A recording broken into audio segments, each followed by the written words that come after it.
ഉറക്കിയതിന് ശേഷം ജോലിയൊക്കെ തീർത്തിട്ട് ഒന്ന് കുളിക്കാൻ കയറിയതാണ് കേട്ടോ. ഇറങ്ങി വന്നപ്പോൾ ഇതാ കരഞ്ഞുകൊണ്ട് നിൽക്കുന്നത്. അതിനുശേഷം കുറുക്കൊക്കെ കൊടുത്തു. അപ്പോഴാണ് ഇക്ക വന്നത് കേട്ടോ. വ്യാഴാഴ്ച വൈകിട്ടാണ് നമ്മൾ മാർക്കറ്റിൽ നിന്ന് സാധനങ്ങളൊക്കെ മേടിക്കാറ്. എല്ലാം ഇനി ഒന്ന് റീസ്റ്റോക്ക് ചെയ്ത് വെക്കണം. അപ്പോൾ വന്നു കഴിഞ്ഞാൽ പിന്നെ ഇക്കാട് തോളിലാണ്. പിന്നെ എന്നെ വേണ്ട കേട്ടോ. അതിന് മുമ്പ് കുറുക്കൊക്കെ കൊടുത്ത് ഞാൻ ഒതുക്കിയിട്ടുണ്ടായിരുന്നു. എല്ലാ സാധനവും ഒന്ന് മാറ്റി വെക്കാണ്. വെജിറ്റബിൾസ് കാര്യങ്ങളൊക്കെ മാറ്റി വെക്കും. തേയില പഞ്ചസാര അങ്ങനത്തെ ഐറ്റംസൊക്കെ റീസ്റ്റോക്ക് ചെയ്ത് വെക്കും. പിന്നെ ചന്ദ്രിക സോപ്പ് എനിക്ക് ഭയങ്കര ഇഷ്ടമാണ് കേട്ടോ. എന്തോ ഒരു നൊസ്റ്റ് മണമാണ്. അതിനിടയിലൊക്കെ ചോദിക്കുന്നുണ്ട് ഇതൊക്കെ എന്തിനാണ് എടുക്കുന്നതെന്ന്. സംഭവം ഇവിടെ വന്നു കഴിഞ്ഞാൽ എനിക്ക് ഭയങ്കര ഇഷ്ടമുള്ളൊരു സംഭവം ഇതാണ്. നമ്മുടെ ബാത്റൂമിൽ എപ്പോഴും ചന്ദ്രികയുടെ മണമായിരിക്കും. വലിയമ്മച്ചി പണ്ട് യൂസ് ചെയ്യുന്നത്, എൻ്റെ വലിയമ്മച്ചി പണ്ട് യൂസ് ചെയ്യുന്നതും ഇതേ ചന്ദ്രിക സോപ്പാണ് കേട്ടോ. അതുകൊണ്ടായിരിക്കും നൊസ്റ്റ് അടിക്കുന്നത്. പിന്നെ ചിക്കനും കാര്യങ്ങളൊക്കെ ആണെന്നുണ്ടെങ്കിൽ ജസ്റ്റ് അപ്പോൾ തന്നെ കഴുകിയിട്ട് ഫ്രിഡ്ജിൽ വെക്കാറുണ്ട് കേട്ടോ.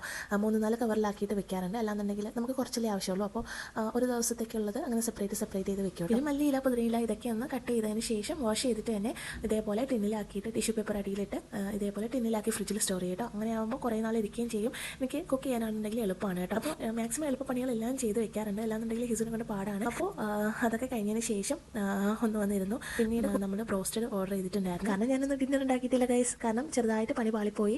ഞാൻ ഫ്രഷായി വന്നതിന് ശേഷം ഉണ്ടാക്കാമെന്നാണ് വിചാരിച്ചത്. അപ്പോഴേക്കും ഹിസൂട്ടിന് എണീറ്റു. അന്ന് നല്ല പണിയുണ്ടായിരുന്നേ. ഞാൻ വീക്കിലി വൺസ്, അതായത് വ്യാഴാഴ്ച ആയിരിക്കും കൂടുതലും ഡീപ്പ് ക്ലീനിങ് ഒക്കെ ചെയ്യാറുള്ളത്. ഹിസിൻ്റെ ടോയ്സ് കാര്യങ്ങൾ, റൂം ഫുള്ള് തൂക്കുന്നതല്ല കേട്ടോ, തുടയ്ക്കുന്നത്. ഡെയിലി 2 തൂക്കുന്നുണ്ടെങ്കിലും തുടച്ചില്ല എന്നുണ്ടെങ്കിൽ എന്തോ ഒരു എൻട്രാലിറ്റിയാണ്. പിന്നെ ഫ്രിഡ്ജ് ക്ലീൻ ചെയ്യാനുണ്ടാകും. അങ്ങനെ ഒരുപാട് പണിയൊക്കെ ചെയ്തതിന് ശേഷം നന്നായിട്ട് ടയർഡായി. എന്നാലും കുളിച്ചിറങ്ങി വന്നതിന് ശേഷം എന്തെങ്കിലും ഉണ്ടാക്കാമെന്ന് വിചാരിച്ചത്. അപ്പോഴേക്കും ഹിസൂട്ടിന് ഉണർന്നു. അതുകൊണ്ട് അങ്ങനെ പണി പാളിപ്പോയി. എന്നാലും നമുക്ക് ബ്രോസ്റ്റർ കഴിക്കാമല്ലോ. അങ്ങനെ ബ്രോസ്റ്റർ ഓർഡർ ചെയ്തു. നമ്മളെല്ലാവരും കൂടി ഒരുമിച്ചിരുന്ന് കഴിച്ചു. അത്രയേ ഉള്ളൂ ഗൈസ്. Tata bye bye.